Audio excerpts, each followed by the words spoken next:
Hello everyone and welcome back to the videos. आप सबका channel पर बहुत बहुत स्वागत है। मित्रों, अगर मेरे वीडियोस आपके नॉलेज में कुछ वैल्यू एडिशन करते हैं, आपके प्रोफेशनल ग्रोथ में कुछ वैल्यू एडिशन करते हैं, तो ज़रूर चैनल को सब्सक्राइब करिए, वीडियोस को लाइक करिए एंड शेयर ज़रूर करिए। तो मित्रों, हम लोगों ने क्या शुरू किया है? हम लोगों ने शुरू किया है daily series on standards on auditing. Basically जितने भी हमारे engagement and quality control standards है in the field of auditing, हम उन सारे स्टैंडर्ड्स को one paragraph at a time रोज पढ़ेंगे और धीरे धीरे करके हमारे प्रोफेशनल स्किल्स को अपग्रेड करेंगे। This is the reason why I have started this series. तो दोस्तों, अब एक और छोटी सी बात। मैंने इनिशियली ये डिसाइड किया कि रोज़ आपको एक वीडियो मिलेगा जो डेली शाम के 5 बजे आपके लिए अवेलेबल होने वाला है। तो आप YouTube पे चैनल को सब्सक्राइब करिए, सारे वीडियोस के नोटिफिकेशंस ऑन करिए एंड अगर आपको वीडियोस वैल्यूएबल लगते हैं तो शेयर एंड लाइक ज़रूर करिए। उसी के साथ कमेंट सेक्शन में आप अपना ओपिनियन दीजिए, आप अपने डाउट पूछ सकते हैं। अगर आपको और कुछ सजेस्ट करना है कि सर हमें ये कंटेंट चाहिए, हमें ये एक्सप्लेनर वीडियो चाहिए, तो वो भी हम धीरे धीरे करके चैनल के ऊपर इंटीग्रेट करने वाले हैं। चलो, अब इस वीडियो में हम लोग क्या पढ़ने वाले हैं? हमने सबसे पहले जो इनिशियल डॉक्यूमेंट होता है उसकी पढ़ाई शुरू की है, और वो इनिशियल डॉक्यूमेंट है दोस्तों प्रीफेस, यानी इंट्रोडक्टरी डॉक्यूमेंट, जिसमें हमें standard SQC, auditing standards, review standards, assurance standards and related services वाले स्टैंडर्ड्स के बारे में बहुत सारे इंपॉर्टेंट बातें पता चलने वाली है। अब इस वीडियो में हम पैराग्राफ नंबर 6 को कवर करने वाले हैं। पैराग्राफ नंबर 6 जो है हमारा, वो स्पेसिफिकली बात करता है केवल और केवल स्टैंडर्ड्स ऑन क्वालिटी कंट्रोल के बारे में। ठीक है दोस्तों, ये हमारा ओरिजिनल डॉक्यूमेंट है जिसे हम कहते हैं बेयर टेक्स्ट। तो पहले हम क्या करेंगे? बेयर टेक्स्ट को पढ़ेंगे और उसके बाद हमारे एक्सप्लेनर नोट्स में जाके प्रॉपरली समझने की कोशिश करेंगे कि यहाँ पर हमें क्या बताया गया है। तो स्टैंडर्ड्स ऑन क्वालिटी कंट्रोल क्या कहता है ये लोग? SQCs are written to apply to firms, यानी जितनी भी चार्टर्ड अकाउंटेंसी फर्म्स है जो एंगेजमेंट, जो प्रोफेशनल सर्विसेज प्रोवाइड करती है, उन सबको SQCs एप्लीकेबल होने वाले हैं। SQCs are returned to apply to firms in respect of all their services falling under the engagement standards issued by the AASB। इसका मतलब ये जो स्टैंडर्ड्स ऑन क्वालिटी कंट्रोल है, ये क्लियरली बताता है कि भाई साहब, हमारे प्यारे प्यारे इंस्टीट्यूट ने जो स्टैंडर्ड्स ऑन क्वालिटी कंट्रोल बनाए हैं वो सारे के सारे चार्टर्ड अकाउंटेंसी फर्म को अप्लाई होने वाले हैं। कौन से सर्विसेज को अप्लाई होने वाले हैं? ऐसी सर्विसेज जो engagement and quality control standards के अंडर कवर होती है। अब हमें ये पता है कि हमारे पैराग्राफ नंबर 3 में कौन से एंगेजमेंट स्टैंडर्ड्स बताए गए हैं? Standards on auditing, standards on review engagement, standards on assurance engagements and standards on related services. तो ये 4 प्रकार की सर्विसेज को स्टैंडर्ड ऑन क्वालिटी कंट्रोल हमेशा मैंडेटरीली अप्लाई होने वाले हैं। The authority of the SQCs are set out in introduction to the SQCs, यानी अथॉरिटी, उसका स्कोप क्या है, किस तरीके से फ्रेमवर्क होगा, कौन सी चीज़ें ध्यान में रखनी है, वो सारी बातें SQC के इंट्रोडक्शन वाला जो पोर्शन है उसमें एकदम डिटेल में बताई गई है। ये हो गया आपका रीडिंग, हमारा इनिशियल रीडिंग। अब हम चलते हैं हमारे एक्सप्लेनर नोट्स में और वहाँ चल के डिटेल में देखते हैं कि पैराग्राफ नंबर 6 में हमें कौन से इंपॉर्टेंट पॉइंट्स ध्यान में आए। अब जैसा कि आप देखोगे, SQC वाले मुद्दे में एक फुटनोट है। अब यहाँ पर फर्म्स की डेफिनेशन, यानी फर्म्स में क्या क्या चीज़ें इंक्लूड की जाती है, वो आपको बताने की कोशिश की है। यहाँ पर फर्म के अंडर क्या क्या चीज़ें इंक्लूड होने वाली है? The term firm refers to sole practitioners, यानी जो सोल प्रोपराइटर होता है, जो इंडिविजुअल चार्टर्ड अकाउंटेंट होता है वो। पार्टनरशिप फर्म्स, यानी जो CA की पार्टनरशिप फर्म्स होती है, इंक्लूडिंग लिमिटेड लाइबिलिटी पार्टनरशिप, यानी traditional regular partnership and LLP, दोनों इंक्लूडेड होते हैं इस फर्म के डेफिनेशन में। और any such entity of professional accountants as may be permitted by law, यानी चार्टर्ड अकाउंटेंसी का जो प्रोफेशन है वो इन चार्टर्ड अकाउंटेंसी एक्ट के अंडर रेगुलेट होता है। हमारा इंस्टीट्यूट हमारे पूरे प्रोफेशन को all over India and globally regulate करता है। तो भाई साहब, उस रेगुलेशंस के अंडर, यानी भारत सरकार के रेगुलेशंस एंड इंस्टीट्यूट का जो भी रेगुलेशन होगा उसके अंडर जिनको भी परमिशन दी जाती है, जिनको भी रजिस्ट्रेशन या सर्टिफिकेशन दिया जाता है, वो सारे के सारे लोग फर्म्स में इंक्लूड, फर्म इस टर्म के अंडर इंक्लूड किए जाते हैं। उन सारे लोगों को SQC अप्लाई होगा। ये बात एकदम आप दिमाग में रख लेना। तो चलो, अब इस पैराग्राफ को डिकोड करने के बाद हमें कौन से इंपॉर्टेंट पॉइंट मिलते हैं कि भाई साहब सबसे पहला पॉइंट, व्हाट इज एसक्यूसी, ये स्टैंडर्ड ऑन क्वालिटी कंट्रोल है क्या। उसके बाद हु मस्ट कंप्लाई, एसक्यूसी से कंप्लाई मैंडेटरीली किसको करना है, उनके बारे में बात। Services covered by SQC, standard on quality control कौन सी चार्टर्ड अकाउंटेंसी सर्विसेज को अप्लाई होने वाला है।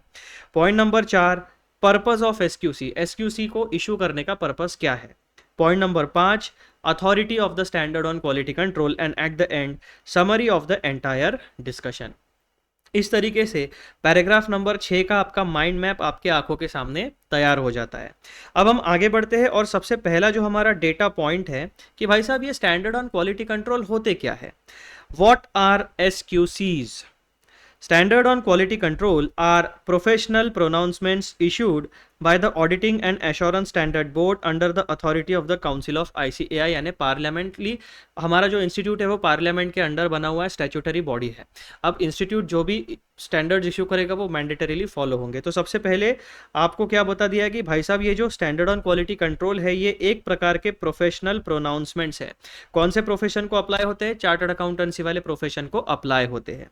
उसके बाद they prescribe framework for quality control within the firms that perform engagements governed by the ICAI's engagement standards, यानी auditing, review, assurance and related services. ये 4 प्रकार के सर्विसेज जो भी फर्म, जो भी इंडिविजुअल या जो भी एंटिटी जिसे लॉ ने परमिट किया है वो ये 4 प्रकार के सर्विसेज अगर प्रोवाइड करते हैं तो उसे मैंडेटरीली एसक्यूसी फॉलो करना पड़ेगा। अब आगे point number 2, who must comply with the SQC? SQCs are mandatory for all firms। अब फर्म में कौन से लोग इंक्लूड हो जाते हैं, एंटिटीज, यहाँ पे आपको फुटनोट में पूरा डिटेल में बताया गया है। SQCs are mandatory for all firms providing services under the engagement standards। 4 प्रकार के एंगेजमेंट स्टैंडर्ड्स है, audit, review, assurance and related services. Then the term firm includes as per footnote 3, कौन से लोगों को इंक्लूड किया जाता है फर्म में? सोल प्रैक्टिशनर्स या proprietors, partnership firms, limited liability firms, any legally recognized entity of professional accountants permitted by law. इन लोगों को एसक्यूसी मैंडेटरीली अप्लाई होने वाला है। 4 प्रकार की एंटिटीज यहां पर लिस्ट आउट की गई है। पॉइंट नंबर 3, यहां पे हमें क्या पता चलता है? Services covered by SQC, that means standard on quality control कौन से 4 प्रकार के सर्विसेज में मैंडेटरीली फॉलो करने हैं। SQCs apply to all services falling under the engagement standards, namely standards on quality control, namely standards on auditing which are applicable to audits of historical financial information, standards on review engagement means review of historical financial information, standards on assurance engagement means other assurance services, and standards on related services means agreed upon procedures, compilations, etc. यहाँ पर एक important note है आप लोगों के लिए, इसको ध्यान से सुनना। There is no exemption based on the size और type of the firm, compliance is universal. यानी सर मेरी तो छोटी सी फर्म है, सर एक छोटी सी गलती हो गई, बिल्कुल कोई भी गुंजाइश नहीं है। किसी भी नेचर की आपकी फर्म रहेगी, छोटी हो या बड़ी हो या मीडियम साइज हो, 1 पार्टनर हो, 10 पार्टनर हो, किसी भी प्रकार की फर्म हो, पार्टनरशिप फर्म हो, LLP हो, statutory entity permitted under the law, कोई भी आप हो, आपको यूनिवर्सली एसक्यूसी के साथ कंप्लाई करना पड़ेगा। पूरे भारत में आप कहीं भी ऑडिटिंग सर्विसेज प्रोवाइड करते हो, यानी 4 प्रकार की services auditing, review, assurance and related services provide करते हो तो आपको एसक्यूसी मैंडेटरीली फॉलो करना पड़ेगा। उसके बाद पर्पस ऑफ एसक्यूसीज, अब ये स्टैंडर्ड ऑन क्वालिटी कंट्रोल को इशू करना और उन्हें मैंडेटरीली फॉलो कराने के पीछे का पर्पस क्या है, लॉजिक क्या है, तो वो देखो।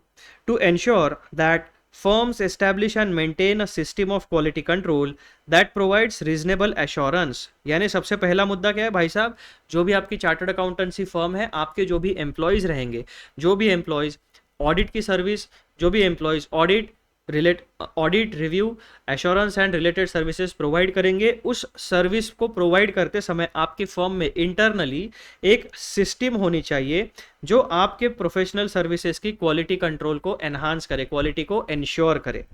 To ensure that firms establish and maintain a system of quality control that provides reasonable assurance that अब यहाँ पर भी आपको एब्सोल्यूट एश्योरेंस नहीं मिल सकता, एक रीजनेबल एश्योरेंस रहेगा, क्योंकि आपने अपने फर्म में एक टोटल फ्रेमवर्क, एक सिस्टम एस्टैब्लिश कर दी है। हर एम्प्लॉय को इंक्लूडिंग द पार्टनर्स उस क्वालिटी कंट्रोल वाले सिस्टम को फॉलो करना है, गाइडलाइंस फॉलो करनी है। To ensure that the firms establish and maintain a system of quality control that provides reasonable assurance that engagements are conducted in accordance with professional standards and applicable legal requirements। आप जो 4 प्रकार की engagements perform करोगे, audit, review, assurance and related services, उन services को आप professional standards के तहत perform करोगे। सारे professional standards जो भी mandatory है, जो भी recommendatory है, उनको follow करते हुए आप service provide करोगे professionally। और एप्लीकेबल लीगल रिक्वायरमेंट्स, यानी जो भी कोड ऑफ कंडक्ट है, कोड ऑफ एथिक्स है, जो भी आपके फाइनेंशियल रिपोर्टिंग फ्रेमवर्क्स है, ये सारी चीज़ों को फॉलो करके आप अपनी सर्विस प्रोवाइड करोगे। दूसरा point, reports issued are appropriate and reliable.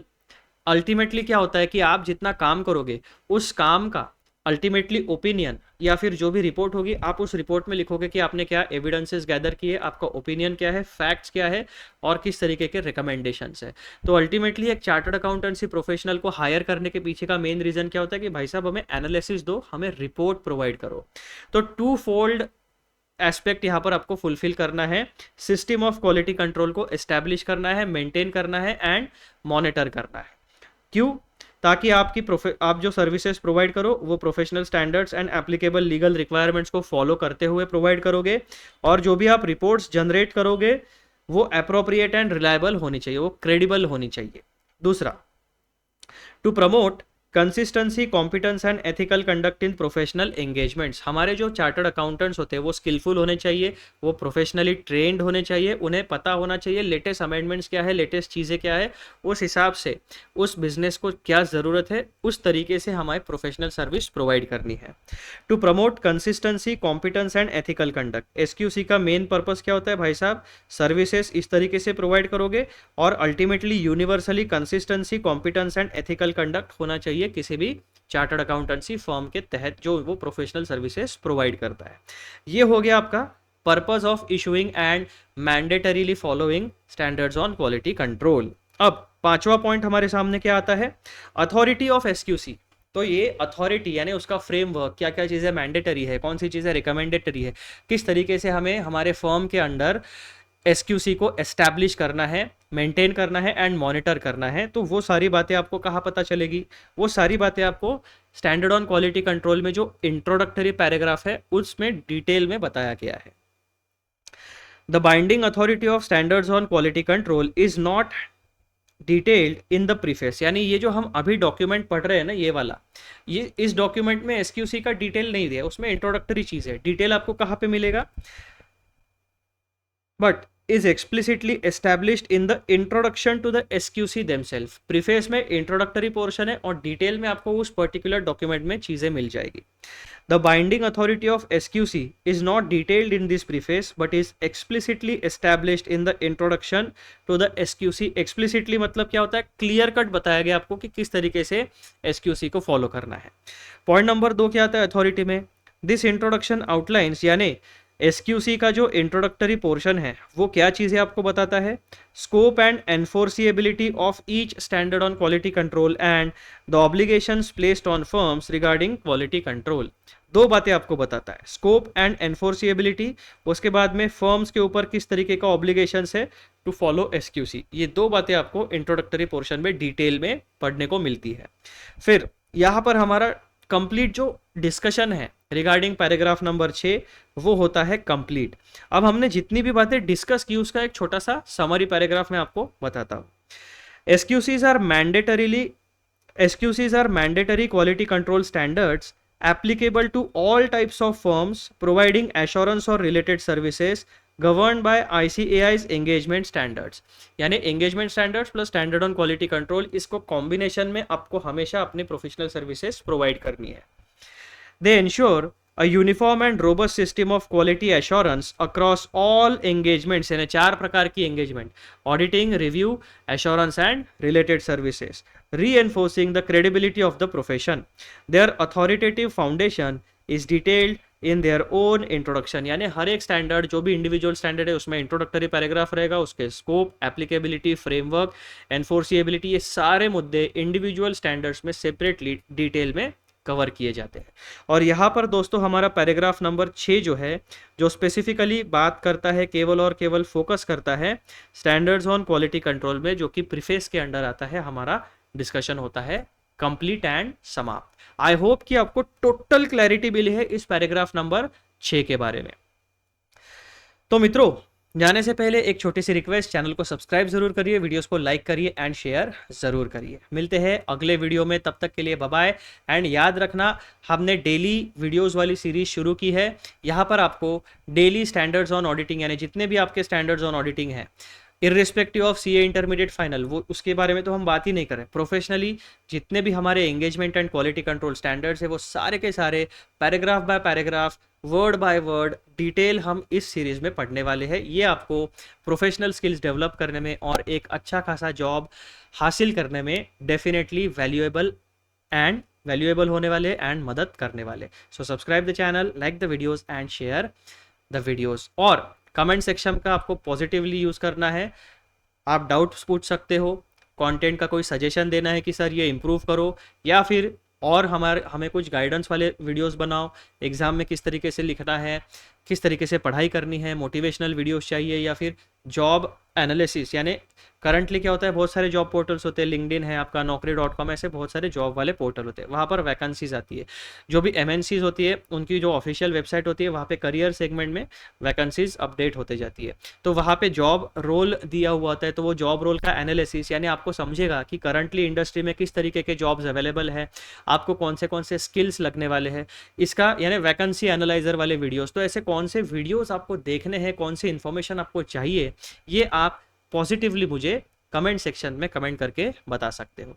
चलो मिलते हैं अगले वीडियो में, तब तक के लिए बाय बाय। पढ़ाई करो एंड अल्टीमेटली एक बात ध्यान रखना, आप चाहे चार्टर्ड अकाउंटेंसी प्रोफेशनल में हो, कंपनी सेक्रेटरी कर रहे हो, या सीडब्ल्यू, या कोई भी प्रोफेशनल या कोई भी काम करते हो, अल्टीमेटली आपको क्या करना है, एक रिस्पेक्टेबल प्रोफेशनल क्वालिफिकेशन चाहिए एंड अल्टीमेटली पैसा चाहिए। Money is the foremost. तो आपको हमेशा ये ध्यान रखना है कि आपका जो अर्थ है, अर्थार्जन जो है, पैसे कमाने की जो स्किल है, वो आपकी लाइफ लॉन्ग आपके साथ रहनी चाहिए, क्योंकि आपको फाइनेंशियल इंडिपेंडेंस बहुत ज़रूरी होता है। धीरे धीरे आपको जो भी अभी 18 से 22 के बीच में जो एज ग्रुप है, उनके लिए मैं बता रहा हूँ स्पेसिफिकली, फाइनेंशियल इंडिपेंडेंस सबसे इंपॉर्टेंट चीज़ होती है। धीरे धीरे आपको वो सारी बातें पता चलेगी। चलो बाय बाय।